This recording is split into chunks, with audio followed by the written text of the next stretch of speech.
Bore da bawb. Braf cael eich cwmni chi. Croeso nôl i'r rhai sydd wedi bod i ffwrdd a bob dymuniad da i'r rhai sydd yn mynd i ffwrdd. Oherwydd da ni yn tymor y teithio ar hyn o bryd a lot o fynd a dod. Ond mae'n hyfryd cael eich cwmni chi ac chyn i mi ddeu gormod, dwi am wahodd Jill i gyhoeddi.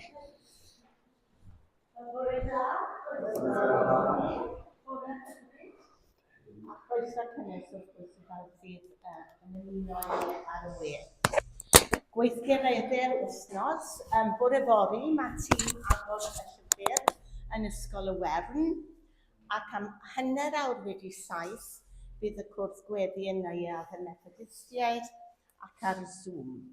Dydd Mawrth, ffrindiau bach ac hefyd y cylch yn cyfarfod yng nghaffe'r Roundabout, coffi, cacen a chymdeithas. Dydd Mercher, gornel glid, gwasanaethu'r digartref yn Ninas yn yn Capel Tabernacle a tîm Ebenezer, Catrin, Jane ac Ann. Dydd Sadwrn am 10 casglu sbwriel yn yr Eglwys Newydd, cychwyn y tu allan i'r llyfrgell am 10. Dydd Sul nesaf, oeddan y Sul o dan arweiniad Alun, am 10 fan hyn fel yr arfer ac am 3 yn Hapel y Methodistiaid, oedfa gymyn. Ac os fydd rhywun yn gallu helpu gyda paratoi'r cymyn prynhawn dydd Sul wythnos nesaf, plis rhowch gwybod i fi os gwelwch yn dda.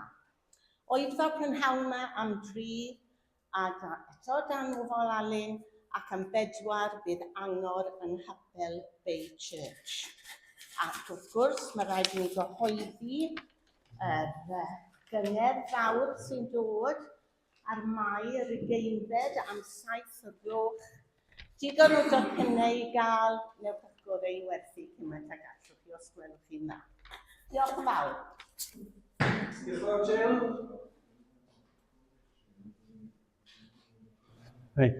O'n i yn... Da chi'n gwybod weithiau pan da chi'n cael can yn eich pen a di ddim yn gadael llonydd i chi. Fel pry yn eich cof. A da chi'n gwneud rhywbeth a da chi'n sylweddoli bod chi'n canu fel da chi'n bod. We will rock you gyn Queen neu rhywbeth fel e. Neu Blockbuster gyn Sweet neu Breuddwyd rock and roll gyn Edward Aich. A dyn nhw'n gadael. Dwi'n siŵr bod chi aelodau'r côr yn fwy ar uchel yn canu bethau clasurol ac yn y blaen.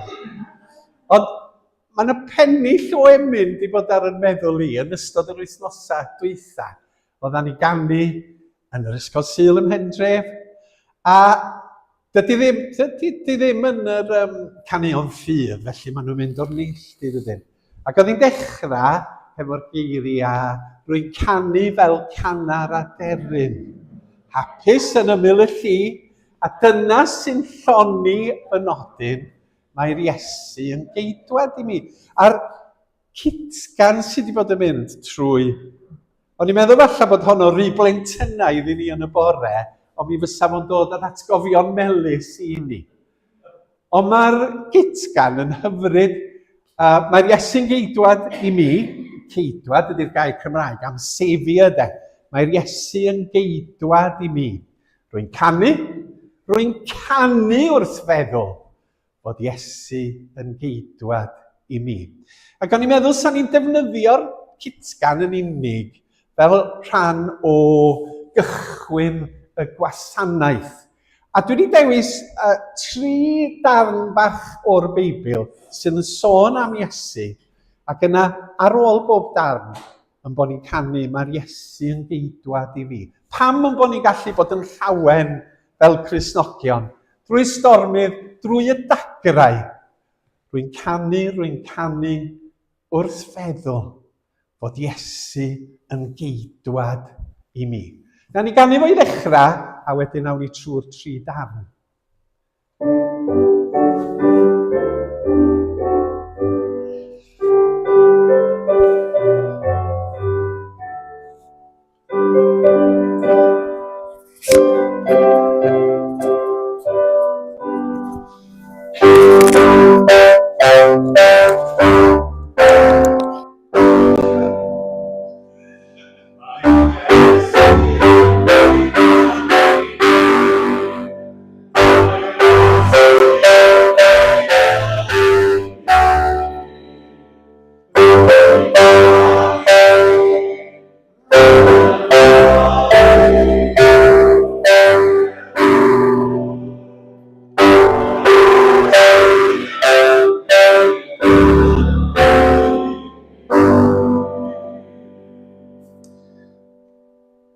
Seia naw, peidiwch yn meddwl bod y Nadolig wrth ymyl.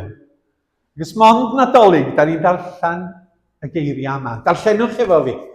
Achos mae plentyn wedi cael ei eni i ni. Mab wedi cael ei roi i ni.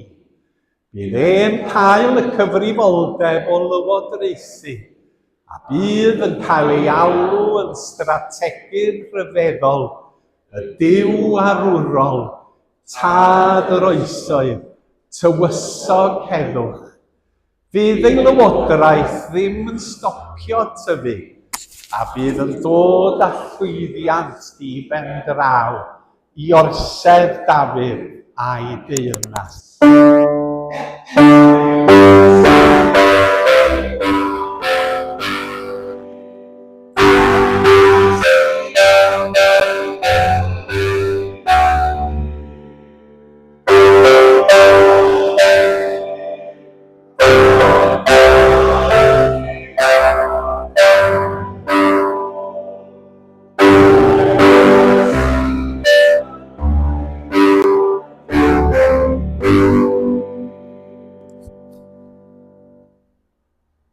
Dyma ddisgrifiad Paul yn Philippiaid o Iesu. Darllenwch efo fi.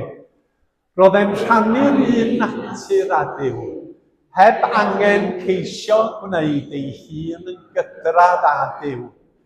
Ond dewisodd roi ei hun yn llwyr i wasanaethu eraill, a gwneud ei hun yn geithwas, a dod ato ni fel person dynol. Roedd yn amlwg i bawb ei fod yn ddyn. Yna, diraddio ei hun fwy fyth, a bod yn ifydd hyd yn oed i farw, ie, drwy gael ei ddienyddio ar y groes. Felly dyma Duw yn ei ddyrchafu i'r safle uchaf, a rhoi'r enw pwysica un iddo. Bydd pob glin yn plygu i enw Iesu, pawb yn y nefoedd ac ar y ddeiar a chan y ddeiar, a bydd pawb yn cydnabod mae Iesu Grist ydy'r arglwydd ac yn rhoi clod i Dduw y Tad. Mae'r Iesu yn dweud bod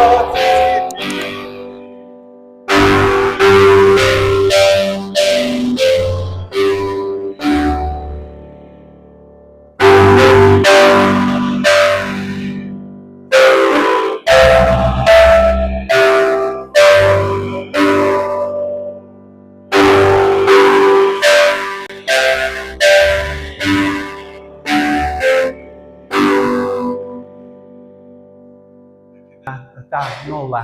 Darllenwch efo fi. Mae'n dangos yn union sut un ydy'r Duw anweledig. Y mab hynaf wnaeth roi ei hun dros y greadigaeth gyfan. Cafodd popeth ei greu ganddo fe. Popeth yn y nefoedd ac ar y ddeiar. Popeth sydd i weld a phopeth sy'n anweledig. Y grymoedd a'r pwerau sy'n llywodraethu a rheoli. Cafodd popeth ei greu ganddo fe i'w anrhydeddu e. Roedd yn bodoli o flaen popeth arall ac fe sy'n dal y cwbl at e.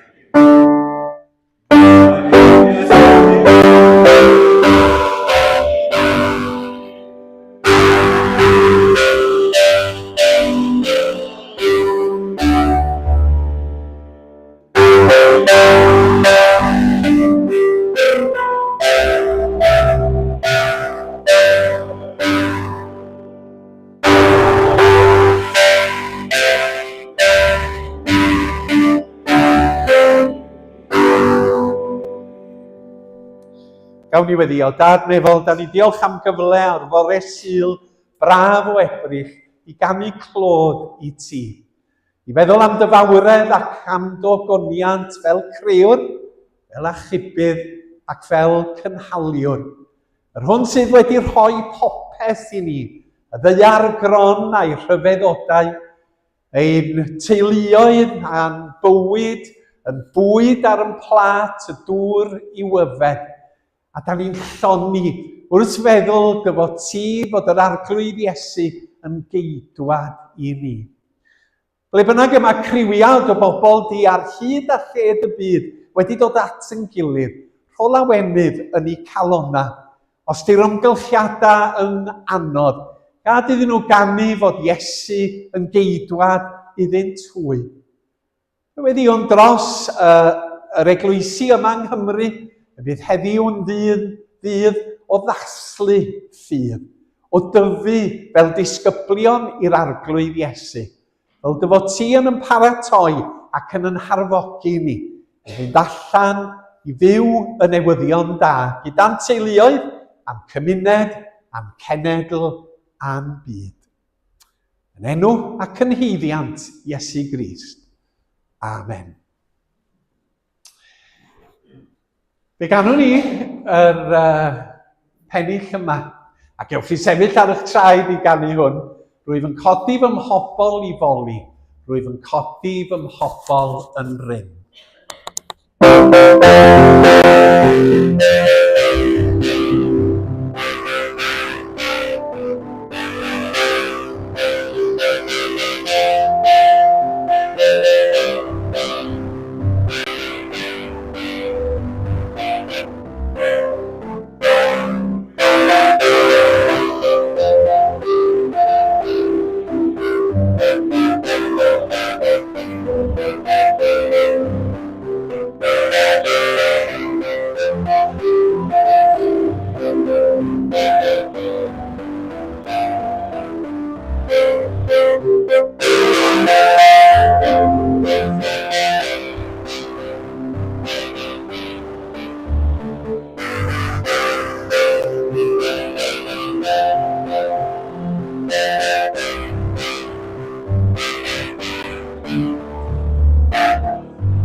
Chydig o wlan, neu dipyn o wlana efo'n gilydd. O ia, dwi eisiau nodi a dweud fod na 2 berson yn plith ni yn dathlu pen-blwydd go arbennig.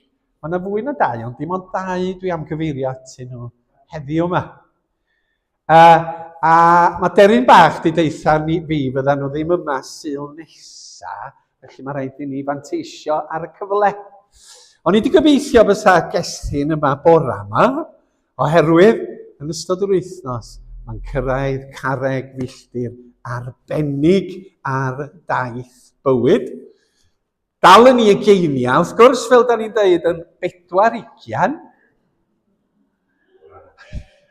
Pw feddylia.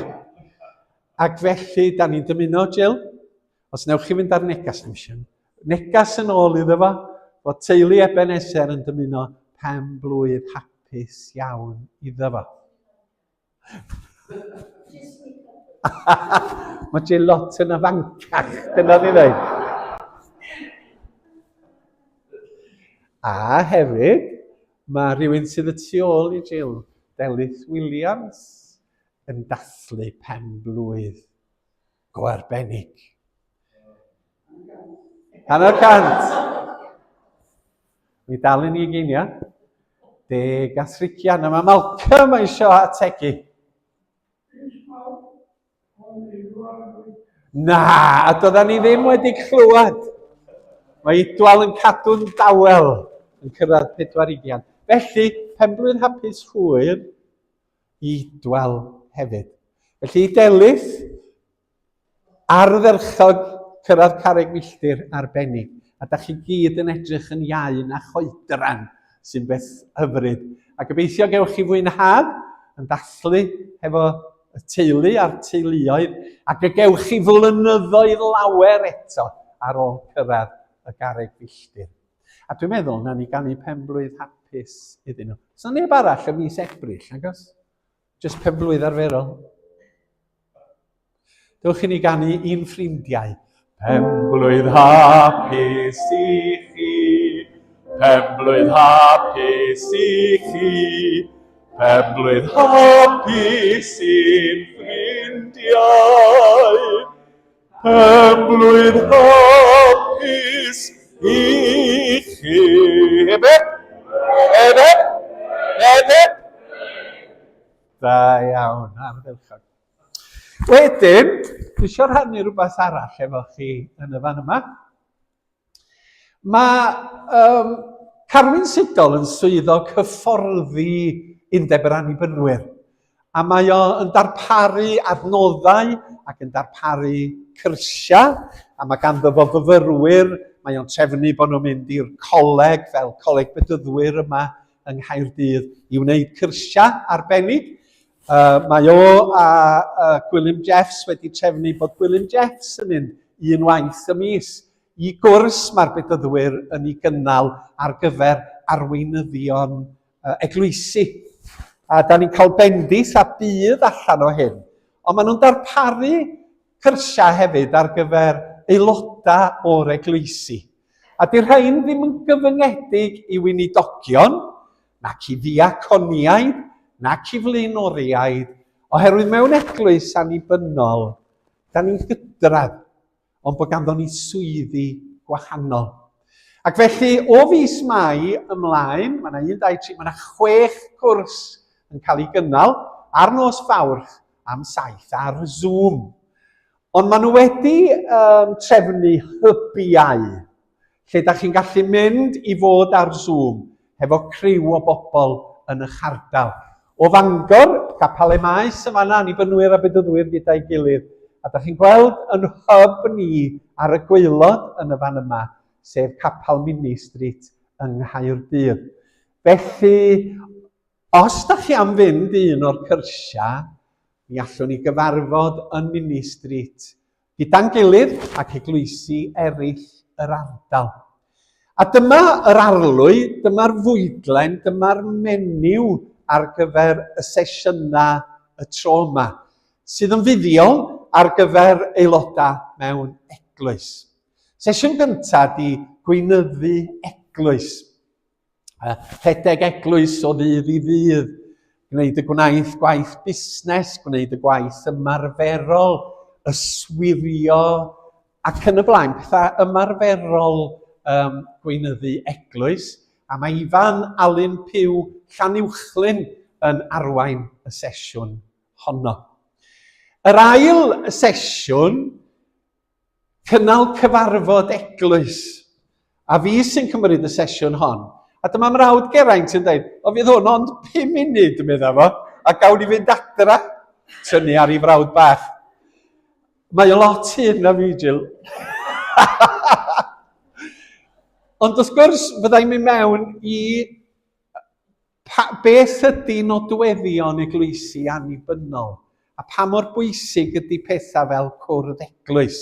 Oeddan ni i gyd yn Anglicaniaid cyn y diwygiad Protestanaidd, ond mae yna egwyddorion i eglwysi annibynnol, nid dyfeisio'r peth wrth mynd ymlaen ydan ni.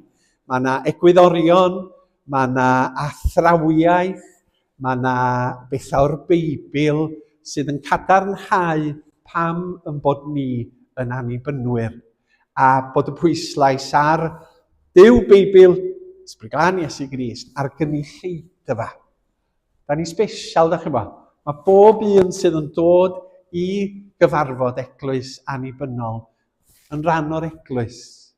A mae cwrdd eglwys yn rhywbeth pwysig y byddai yn ei gyflwyno. Betty Wyn James Caerfyrddin hefo'r trydydd sesiwn, beth yw diacon? Os oes gan rai o ddiaconiaid Ebenezer ddiddordeb i gael ei atgoffa o anghenion y swydd, Bydda'n wers mynd i wrando ar Betty Wyn, sydd hefo llon trol o ddiaconiaid yn ei 5 eglwys. Yna mae Gwilym Jeffs yn siarad am gynllunio cenhadaeth.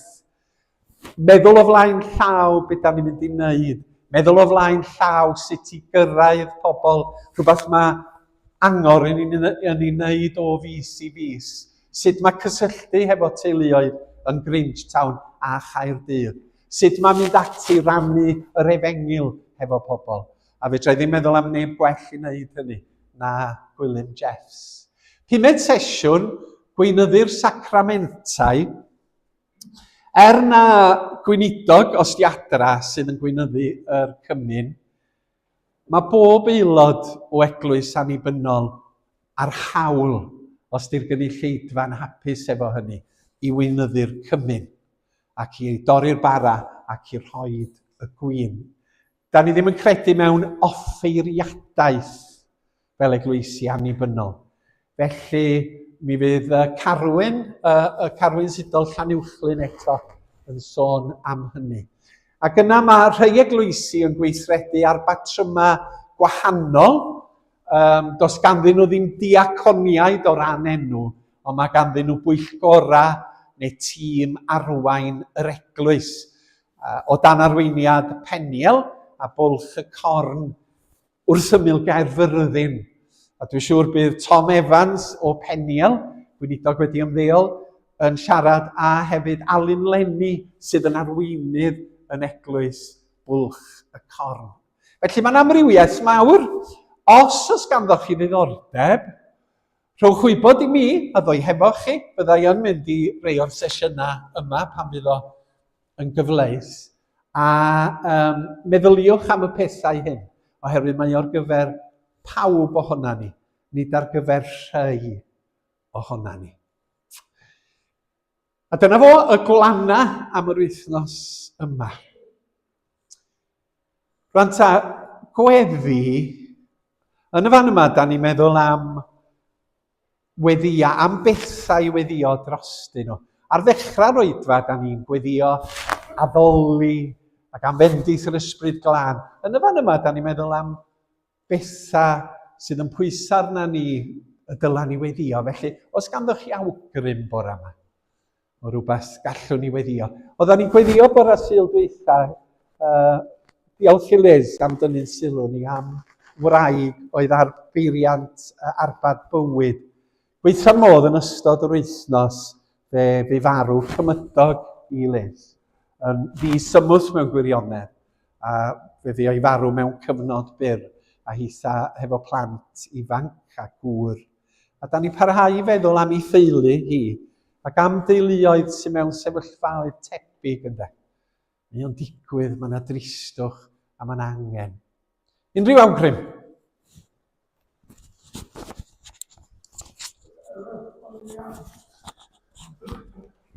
Diolch, Malcolm. Etholiad ar y 7th. Dwyrain canol, diolch yn fawr.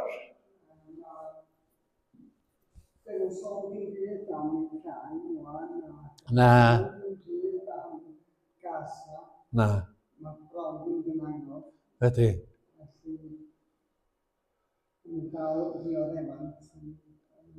Rhyfeloedd y byd. Yn wir. Unrhyw beth arall? Dewch i ni weddio.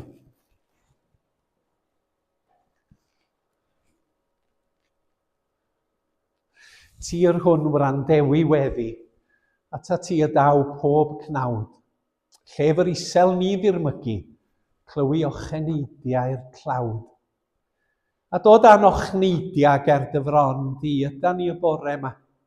Da ni wedi cael cyfle i daddoli ac i fyfyrio ar ryfeddod yr arglwydd Iesu a dy gariad yn ddoef.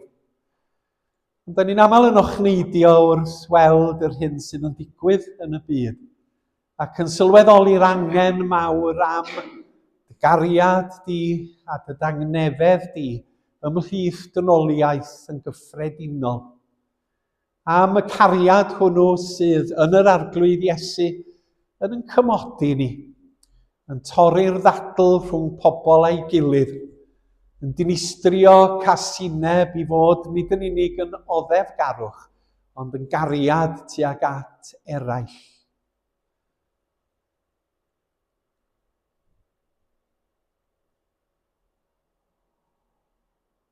Cyflwynwn i ti y materion sydd wedi crybwyll cyn i ni weddio nawr.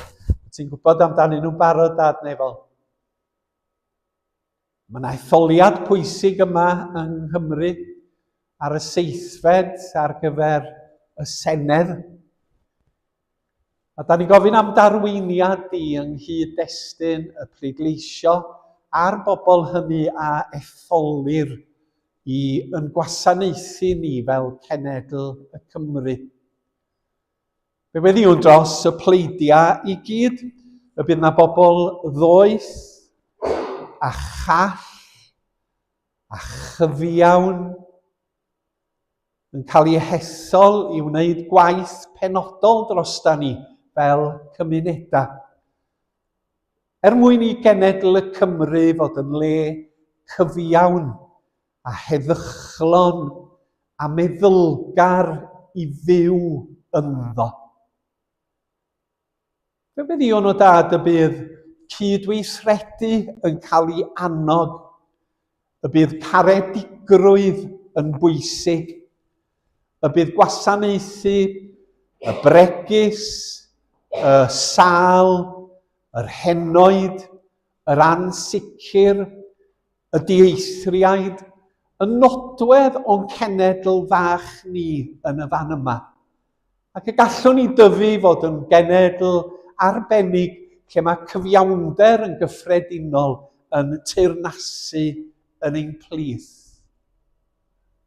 Gweddiwn arglwydd na fydd na wrthdaro, na chasineb, na hiliaeth o unrhyw fath yn cael ei arddangos, ond y bydd egwyddorion dy deyrnas di yn amlwg ymhlith y rhai hynny a etholir.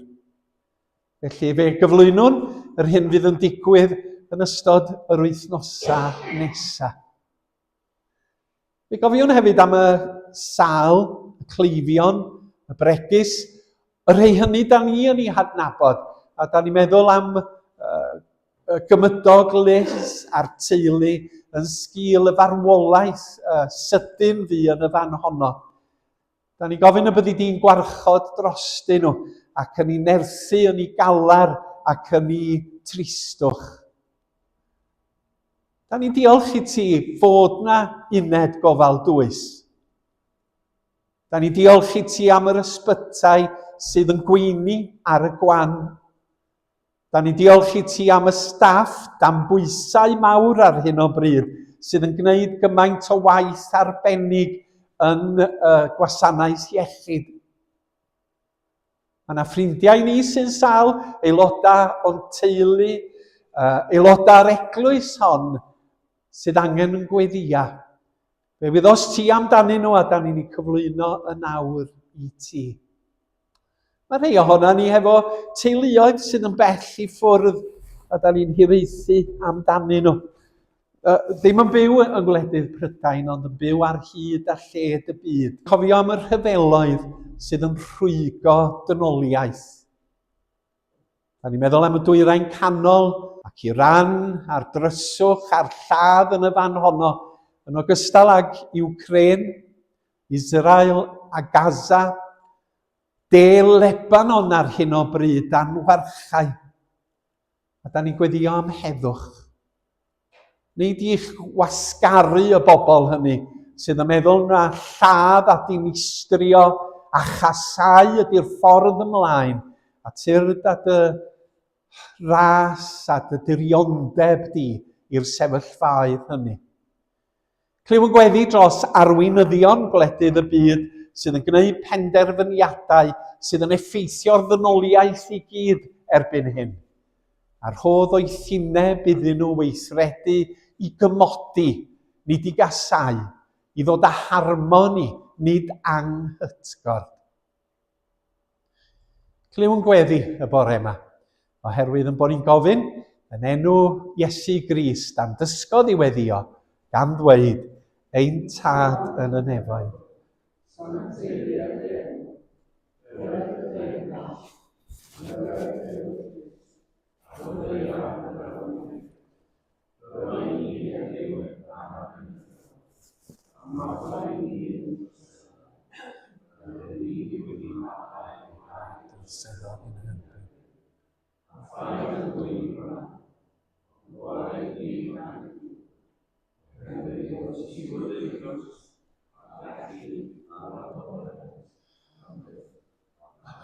Amen.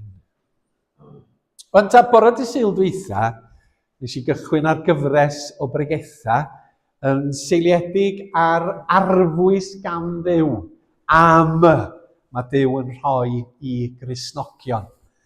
Ac o'n i'n deud bod fi'n mynd i fynd trwy y darn yma ling di long neu dow, heb rithro yn ormodol.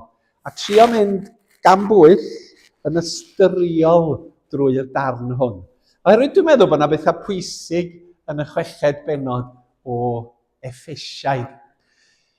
Felly, da chi'n gwybod, pam fyddai'n hollti bore yma yn ddwy ran fel diom yn mynd yn rhy llethol. Dyma'r peth olaf sydd i'w ddweud, byddwch yn gryf a chael eich nerth gan yr arglwydd a'r pŵer aruthrol sydd ganddo fe. Dar ni edrych ar y geiriau yna wythnos dwytha, sef nad pobl di-rym ydy pobl Iesu Grist, ond bod Duw yn ei ras yn rhoi nerth i ni, i ddilyn Iesu, i fod yn debyg i'r Iesu, i dystio i'r Iesu, ac i ddod â teyrnas Dduw i'n byd ac i'n cymunedau drwy weithio, da chi'n gwybod, a dod â daioni a chyfiawnder i'n byd. A mae dda bod ni'n gwybod hynny. Mi oedd Iesu wedi dweud, dwi wedi rhoi yr adnod ar y sleid nesaf gyda ti di. Na, dwi ddim. Dos yn ôl i'r un arall. Bod Iesu wedi dweud, pan ddaw yr ysbryd fe rydd nerth i chwi, a chwi a fyddwch dystion i mi. A pan ddaeth yr ysbryd glân, mae'n dal hefo ni, mae Duw yn rhoi nerth i ni i fod yn bobl Iesu Grist. Da ni'n teimlo'n wan, da ni'n teimlo'n aneffeithiol, da ni'n teimlo dos ganddo ni ddim cryfder, ond hynny ddim yn atal y ffaith bod yr ysbryd yno, bod yr ysbryd gyda ni, a pan da ni'n gwynebu bywyd a'i broblemau, pan da ni'n gweld yr eglwys Gristnogol a'i sylstiolaeth yn mynd yn wan, mae pŵer ganddo ni oddi wrth Dduw. A ddyla ni byth golli golwg ar hynny. Mi fynd at fenodiadau yn y fan yma. Ofn i mi fynd ar gyfeilion. Ia, dyma'r adno, mae yn fenodiadau fi, ond bydd yr ysbryd glân yn disgyn arnoch chi ac yn rhoi nerth i chi ddweud amdanau wrth bawb. Yn Jerusalem a Judea, yn Samaria a drwy'r byd i gyd. Ac yna, ar ôl sôn yn y fan yma am y nerth, byddwch yn gryf a chael eich nerth gan yr arglwydd a'r pŵer aruthrol sydd ganddo e. Mae'n mynd yn ei flaen ac yn dweud, mae Duw wedi paratoi arfwysg i chi ei gwisgo yn y frwydr. Ac o'n i'n sôn Sul dwytha, mod i wedi bod yn amgueddfa Fitzwilliam yng Nghaergrawnt. Ac oedd yna amr ar gael. Oedden nhw'n fychan, ddech chi'n gwybod? So nhw beth wedi'n ffitio fi. Ond mae Duw yn rhoi arfwysg sydd yn ffitio ni. A pan mae'n sôn am frwydr, dydy o ddim yn sôn am frwydr llythrenol, lle mae yna fyrdinoedd yn taro'n erbyn ei gilydd. Mae Cristnogion weithiau yn gwneud camgymeriadau drwy feddwl i bod nhw'n gallu brwydro gyda byddinoedd a thancia a gynnia dros achos Iesu Grist. Ond dim unman yn y dystiolaeth a'r datguddiad yn Iesu. Mae'n awgrym ynglyn â brwydro fel yna. Sôn am frwydr ysbrydol mae Paul yn y fan yma. Nid am saethu pobl sydd ddim yn Gristnogion. Nid am ymosod ar wledydd pobl sydd ddim rhan fath â ni. Nid codi muriau fyny yn erbyn estroniaid sydd yn dod i'n gwlad ni. Sôn mae o'n frwydr ysbrydol, lle mae cariad a gras a chyfiawnder yn rhan o'r arfau. Fydda ni gwneud hynny yn ystod yr wythnosau sydd yn dod. Mae Duw wedi paratoi arfwisg i chi ei gwisgo yn y frwydr. Ond y cwestiwn ydy, pam bod ni angen arfwisg? A mae gennym ni darlun yn y meddwl, nes i anghofio rhoi llun, o'r milwr Rhufeinig yn y fan yma. Nid SWAT tîm Americanaidd, da chi'n gwybod? Yn dod yn ei dŷ a'i helmet, a'i goggles, a'i gyna, a'i arfau. Ond milwr Rhufeinig sydd gan Paul. Wrach bod wrth ymyl Paul picio draw efo'i fwyd oherwydd oedd o yn y carchar yn sgwennu y llythyr yma. Ac oedd o'n gwybod yn iawn be oedd arfau y milwr Rhufeinig. Ond pam bod Duw yn dweud, dwi'n rhoi equipment i chi i fyw fel eglwysi ac fel pobl Iesu Grist. Dwi'n rhoi arfwisg i chi. Wrth tan yr adnodau nesaf, mae o yn esbonio hynny. Mae Duw wedi paratoi arfwisg i chwi ei gwisgo yn y frwydr. Mae yna frwydr i'w brwydro. Pwysleisio eto, nid brwydr gorfforol, da chi'n gwybod ydy hon, byddin a byddin tancia a bomia. Byddwch chi'n gallu gwneud safiad yn erbyn triciau slei y diafol. Da ni ddim yn ymladd yn erbyn pobl. Mae'n brwydr ni yn erbyn bodau ysbrydol sy'n llywodraethu, sef yr awdurdodau a'r pwerau tywyll sy'n rheoli'r byd yma. Y fyddin ysbrydol ddrwg yn y byd nefol. Well, what's that all about, medden ni? Oherwydd mae'r syniad yma, yr egwyddor yma, yn ddieithr iawn i'n ffordd ni o feddwl yn y byd modern. Eto mae Paul yn herio ni i ystyried hyn o ddifri yn yr adnodau. A mae rhai Cristnogion yn mynd yn anghyffyrddus iawn pan mae yna sôn am ddiafol a Satan a pwerau'r tywyllwch. Does bosib bod hynny yn wir o gwbl. O ganlyniad, mae Cristnogion yn gallu anwybyddu pethau fel hyn yn llwyr ac yn gyfan gwbl eu bod nhw'n amlwg yn y Beibl, Hen Testament a Testament Newydd. Maen nhw yn gwrthod sôn am bwerau drwg, am ddiafol, am gythrael, na dim byd fel yna. Ond mae hyn yn beth peryglus, gan mae un o driciau cyson yr un drwg, ydy arwain pobl i gredu nad ydio'n bodoli. Mae yna lyfr diddorol gen C.S. Lewis nes i ddarllen blynyddoedd yn ôl, Screwtape Letters. Ac yn y llyfr, mae yna ddau o weision y diafol yn trafod hefo'i gilydd. A fallwch chi ddim ddychmygu bod C.S. Lewis yn ei wneud o'n gywrain iawn. Mae'n wneud o'n ddoniol yn aml iawn, mwyn cyflwyno gwirionedd.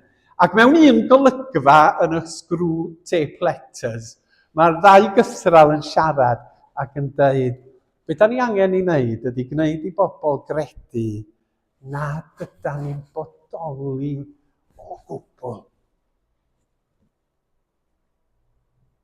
Ac i'r eithaf arall, mae yna rai pobl, Cristnogion, yn mynd dros ben llestri ynglyn â phethau fel hyn. A maen nhw'n gweld y drwg a'r diafol a chythreiliaid ym mhob dim ac ym mhob sefyllfa fel petasan nhw'n rheoli popeth. A dwi wedi dod ar draws Cristnogion fel hyn yn fy hir flynyddoedd fel gweinidog. Allwn ni sôn am yr ysbryd aflan oedd gweinidog yn sôn wrtha fi, oedd uwch ben Wrecsam. Ac oedd o'n gwybod enw'r ysbryd aflan yn y fan honno. Ac oedden ni mewn brodorfa weinidogion. Ac ar ôl chwarter awr o sôn am y bogoa yma, dyma un o y gweinidogion yn dweud, okay then, let's talk a little bit about Jesus Christ now. Oherwydd bod nhw wedi mynd dros ben llestri ynglyn â phetha. Felly, da ni'n gorfod bod yn gytbwys, a da ni'n gorfod cydnabod fod y Beibl yn sôn am y pethau hyn. Chi'n bod, sôn am gwenallt, gynnon ni bennill yn y fan yma, o gerdd gwenallt argyfeilior. Da chi wedi clywed am y gerdd? A un o'r pennillion ydy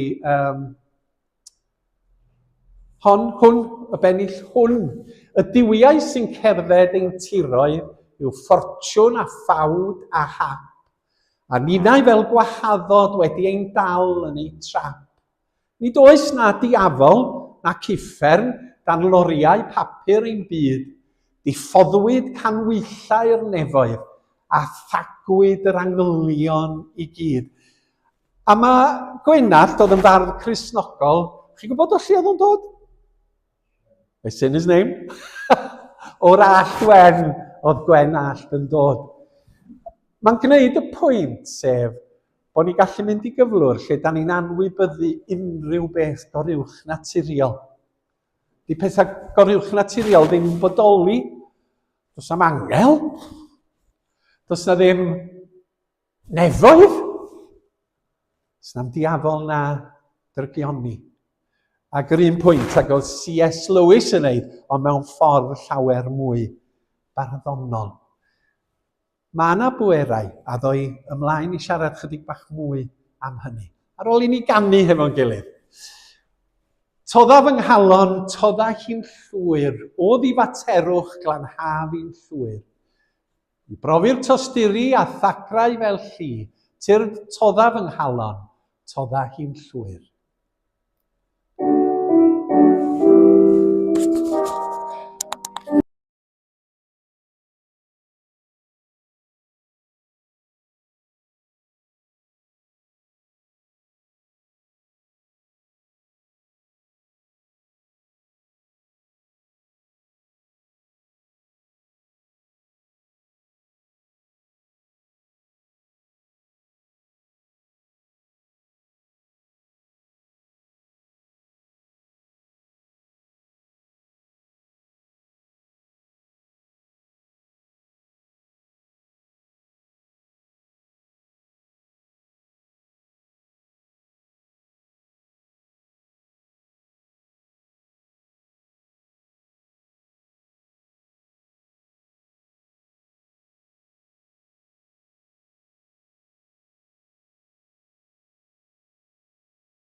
Ac eto, ia? Todda fy nghalon, todda hi'n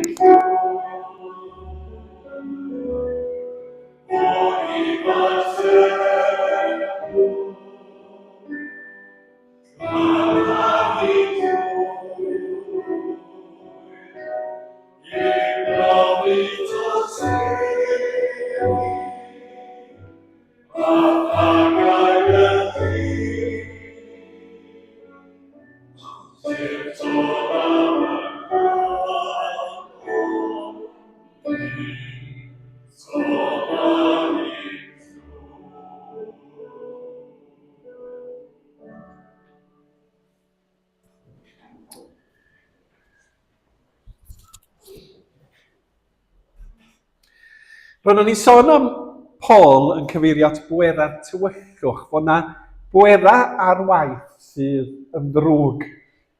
Mae rhai pobl yn dweud, na, paid â loli am ynglyn â phethau fel hyn, dydyn nhw ddim yn bodoli. Ond dewch i mi awgrymu dau beth i chi sydd yn cadarnhau fod na bwera tywyll ar waith. Peth cyntaf ydy, gynnau lun yn y fan yma o gerflun, efo crac yn rhedeg trwyddo fo. Dio ddim yn gerflun go iawn, Alun Ifan sydd wedi gwneud y llun i mi. AI. Mae nhw'n gwneud bob math o rhyfeddodau erbyn hyn. Ond mae hwn i fod i gyfleu chi a fi, dynoliaeth, pobl y byd. Mae yna grac yn rhedeg trwydda ni. Does na neb ohona ni yn berffaith. Dydy dynoliaeth ddim yn berffaith. Mae yna ryw wendid a yr hyn mae'r Beibl yn ei ddweud ydy bod yna bechod gwreiddiol yna ni. A mae pobl unwaith eto'n bechod gwreiddiol, bechod gwreiddiol. Dwi ddim yn bechadur, wel, mae'n ddrwg yn ei ddeud wyt beauty os y ti'n gwadu hyn, ynddo. Mae yna rhywbeth yna ni sydd yn tueddu weithiau at y tywyllwch. Os na rei o'na chi'n bowlio? Neb yn bowlio? Crown green bowling, mae hwnna fwy anel. Ond yn y bêl bowlio, mae yna bwysau'r un ochr yn does. A pan da chi'n bowlio, mae'r bêl yn cyrfio. Os da chi'n trio i gyrru hi'n syth, mae pob amser yn tynnu i'r ochr. Yr unig ffordd gallwch chi osgoi y pwysau ydy i wneud yn gyflym, fel nad ydy'r pwysau. Ond felly yda ni. Da ni trio gwneud yn gorau, da ni trio bod yn dda, ond mae yna rhywbeth yna ni, a dwi'n gwybod am hyn yn fy natur i fy hun, sydd yn tynnu fi oddi wrth Iesu Grist a ffordd a natur yr arglwydd Iesu Grist.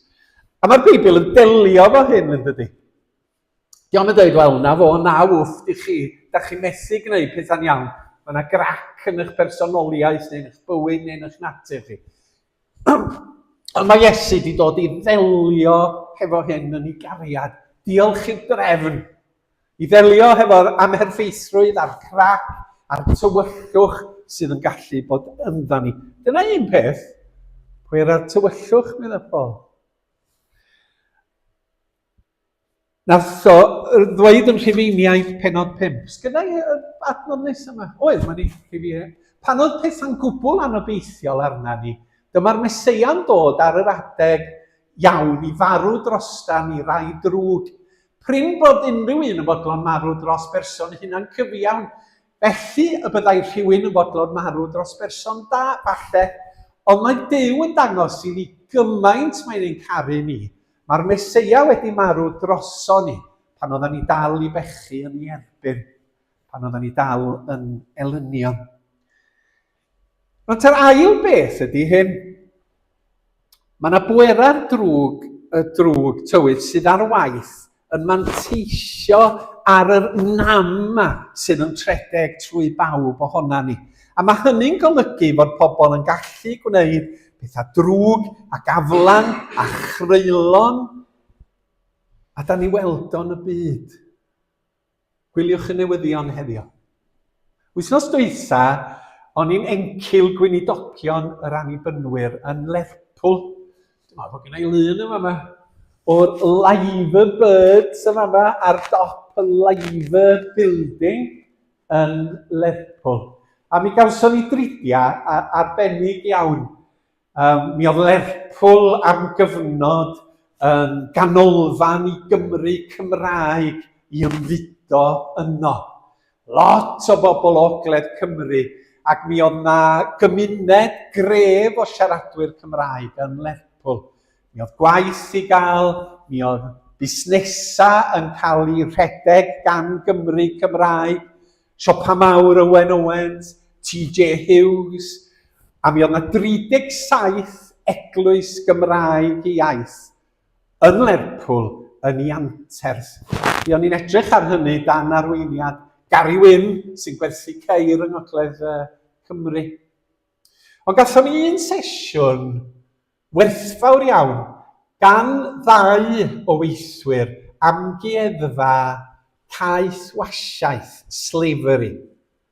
ryngwladol Lerpwl. A gyda i lun o'r ddau oedd yn siarad yn y fan yma. Oedd Adam yn siarad a Ella yn siarad.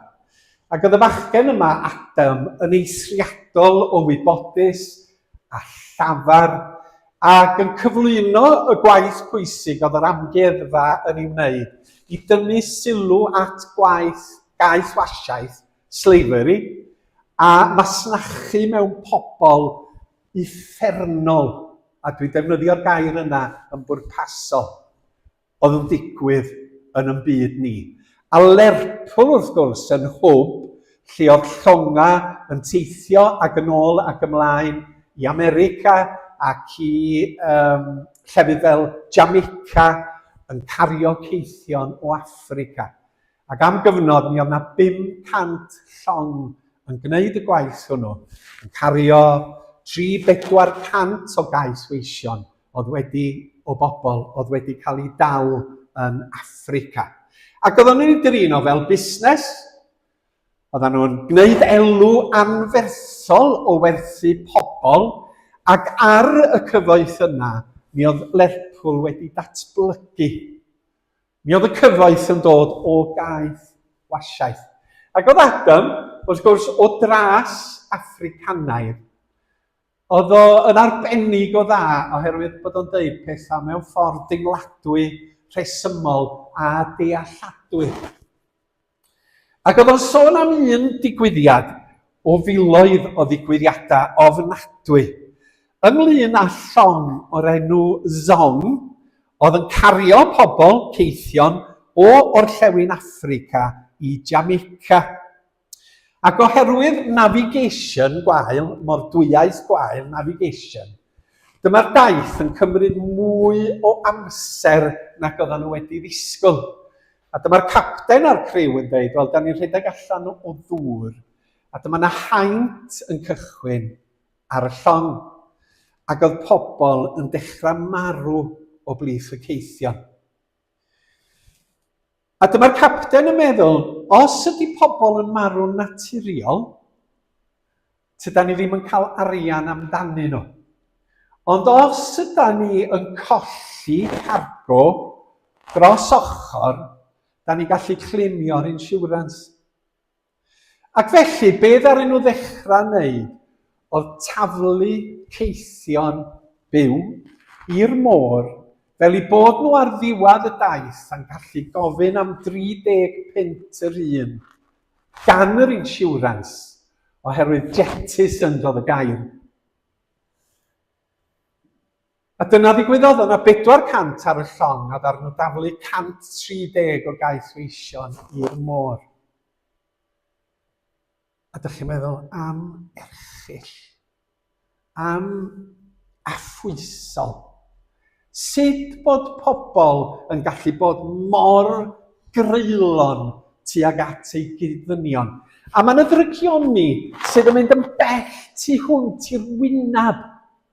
Dio ddim yn rhywbeth arwynebol bod chi'n lladd 130 o bobl mwyn cael 30 pence yr un ar yswiriant amdanyn nhw ar ddiwedd y daith. Ewch i Google, edrychwch am hanes y Zong, ac ewch i fwy o fanylion yn y fan honno. Hynny yw, mae yna grac o fewn I ddynoliaeth, a mae yna bwera drwg ar waith. O'n i'n gwylio stori newyddion am De Lebanon yr wythnos dwytha. Ac am yr hyn, maen nhw'n honni sydd yn digwydd yno. Ac I radda, da chi'n meddwl, ydy hwn yn wir, ta stori ffug ydi o. Bod Israel yn targedu pentrefi ac yn dinistrio pentrefi, yn lladd pobl ddiniwad, plant, mamau, teidianinia, oherwydd I bod nhw am feddiannu y tir. A da chi'n deitha fi, dos na ddim fath beth a pechod gwreiddiol. Da chi'n deitha fi na dos na pwera tywyll ar waith. Da ni'n dweud, mae pawb efo daioni yn nhw. O, ynddi, fedrwch chi ddeud hynny. Ond am ryw reswm mae dynoliaeth hefo drygioni mawr yn dod i'r wyneb. A da ni'n gorfod cydnabod hynny. Ar y Sul yma yn Ebrill 2026, da ni'n gallu meddwl am eiriau Paul am bwera y tywyllwch. Mae yna grac mawr du yn rhedeg drwy ganol dynoliaeth, a nina, a'n cyd ddynion. Ond mae rhaid i ni gofio wrth gloi, wrth gloi, bod y pwera yma wedi concro yn yr arglwydd Iesu Grist. Mae'n sôn mwy am hyn bore dydd Sul nesaf. Ffydd dacwr fan a dacwr pren, yr hoeliwyd arno dwysog nen yn wirion yn fy lle. Y ddraig, yr un drwg, y ddraig a sigwyd gan yr un, cans clwyfwyd dau wedi brifo, concwerodd un, a'r Iesu oedd efe. Felly pwera wedi concro di'r rhain yng ngwaith yr arglwydd Iesu Grist, a mae'r Iesu'n dod â buddugoliaeth i ni. Dydy'r rhain ddim yn mynd i concro ni, ond am ryw reswm maen nhw'n dal i ddylanwadu. Mae Iesu wedi cario'r dydd ac mae'n galw ni i'r frwydr, i fod â chariad, a chyfiawnder, a charedigrwydd, a segwch a'r newyddion da i'n cymuned ac i'n byd. A bore dydd Sul nesaf, sbyw ag iach, mi fyddwn ni dechrau edrych ar rhai o'r arfa mae Duw yn ei rhoi. Mwyn i enw. Amen. Reit, o'n i'n meddwl sa'n ni'n gorffan ar newyddion da, gan bod fi wedi sôn am bethau tywyll y bore yma. Newyddion braf a ddaeth i'n bro, hwy heiddiant gael ei dwyn ar go. Mae'r Iesu wedi cario'r dydd, caiff carcharorion fynd yn rhydd.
Diolch am eich cwmni bore yma. Cofiwch bod yna baned os ydych chi am gymdeithasu, a gobeithio gewch chi wythnos ardderchog yn ystod yr wythnos hon. Gawn ni rannu'r gras efo'n gilydd wrth gloi.